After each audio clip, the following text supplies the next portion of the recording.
Good morning, good afternoon, fellas, ladies. Ryan here with the DFS 5-pack. We're going to run through the slate for Saturday, the 30th of January, real quickly.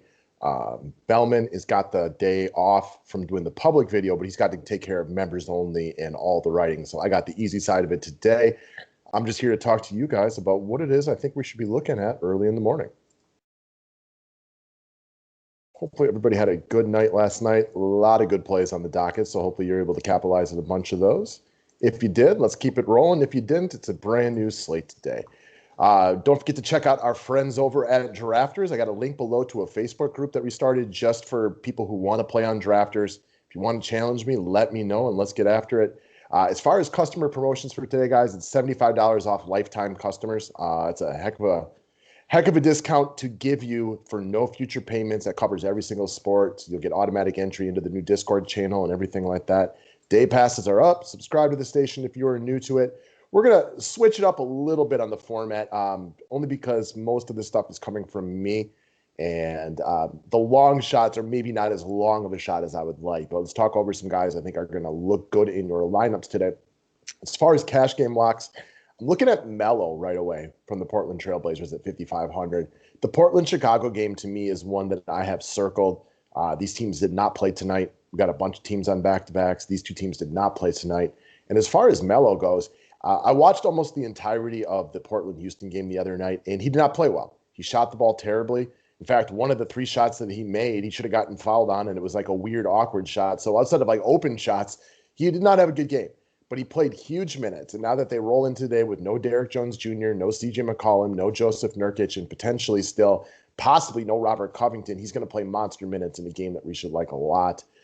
This is a great game for DFS points, in my opinion. And Melo at 5,500 is significantly too cheap for what he should offer in this scenario, knowing what the Portland Trailblazers do not have in this game. So I think he'll be a staple of mine.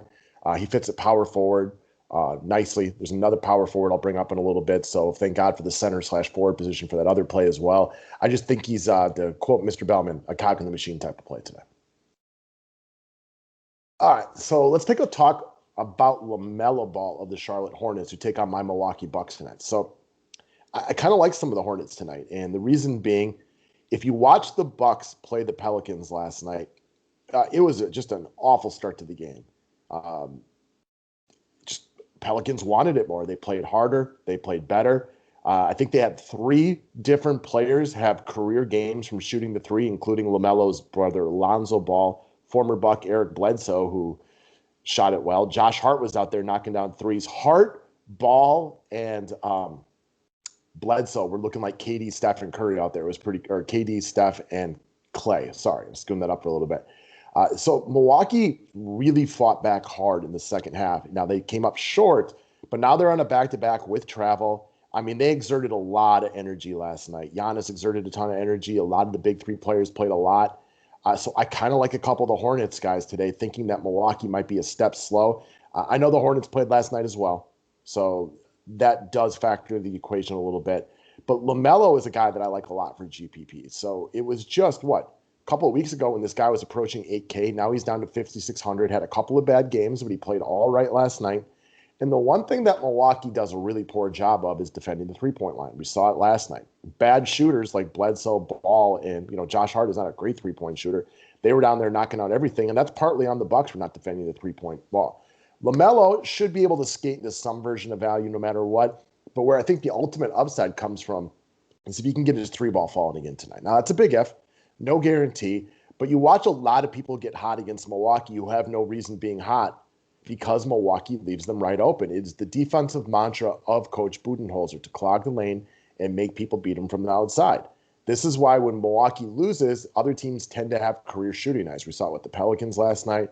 We saw the Boston Celtics break records last year. So I like the idea for ultimate upside of LaMelo Ball to get a couple of three-pointers to fall tonight and really, really pound it from right there.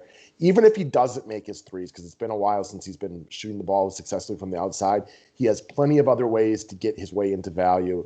This is a guy that was dropping 40-plus on the regular just a couple of weeks ago. A lot of potential upset right here.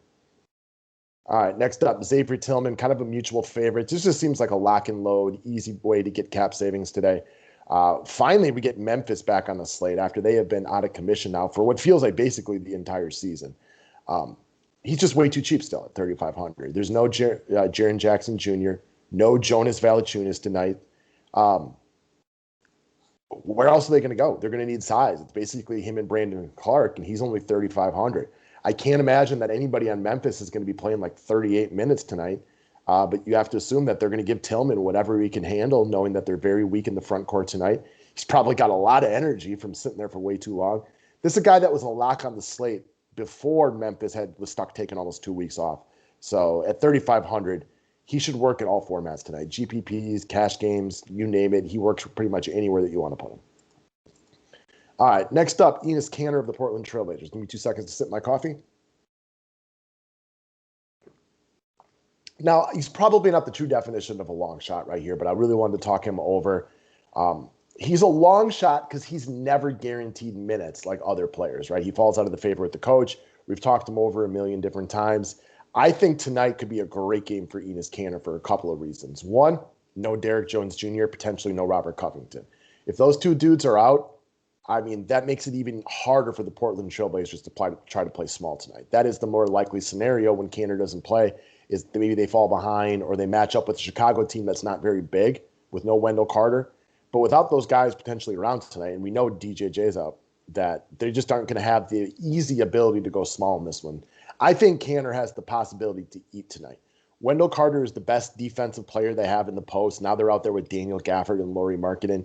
Kanter should absolutely work them over. I think he's got legit shot for like real GPP upside tonight. You never feel safe playing Enes Kanter at 7,100 because the next thing you know, coaches get pissed at him. He's out of the, he's not playing. And you're not losing him at 3,500 right now as chalk. You're losing him at 7,100 if you were to not play his big allotment of minutes. I think that's a lot harder to do today, especially if Robert Covington out. If there's no Covington and there's no Derrick Jones Jr., no CJ, no Nurkic, it's going to be difficult for them to go small. I doubt that all of a sudden they're going to be super heavy on Nasir Little or anything like that. So I like Kanter quite a bit today. He's always a bit of a risk, because of how coaches tend to evaluate with him. But still, I like him quite a bit here in this spot to absolutely tear the Bulls apart on the inside. All right, last up, the other side of the Bulls, looking at Zach LaVine. Again, probably not really the true definition of a long shot on this one, but I really wanted to talk him over as well. Got his price tag back down under $9,000. Well rested after the Bulls have had a couple of days off to get his legs out from underneath him. He shoulders a big load for the Chicago Bulls, so I like the fact that he got a little bit of rest. I expect this to be a good, high-scoring, up-and-down, track-meet kind of competitive game. I got a lot of interest in several pieces. And from the Bulls, now that we can finally get LaVine at a reasonable price tag, I have some definite interest right here. They're really going to have no way to defend him. The defense on Portland is it's really, really bad. And without Nurkic and Derrick Jones Jr., it's just worse and worse and worse. LaVine's got every opportunity to absolutely feast in this one. This is not a game where they're going to play the box and one successfully and not be able to get the ball out of his hands and make other guys beat him. He should be able to do whatever he wants. The only risk that he serves is if the other guys are playing well, and he just doesn't need to do everything. So Zach LaVine is very much shortlisted for me today. I think he's in play for all formats.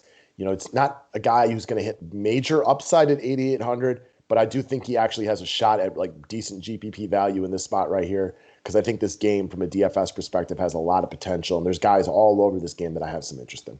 That's what we got for today, guys. I appreciate y'all listening up and having a great day. Don't forget to pound that like button. We will be back with you guys later on this weekend, and enjoy your Sunday with no NFL tomorrow. It's that start of the year. So thank you very much and have a great day.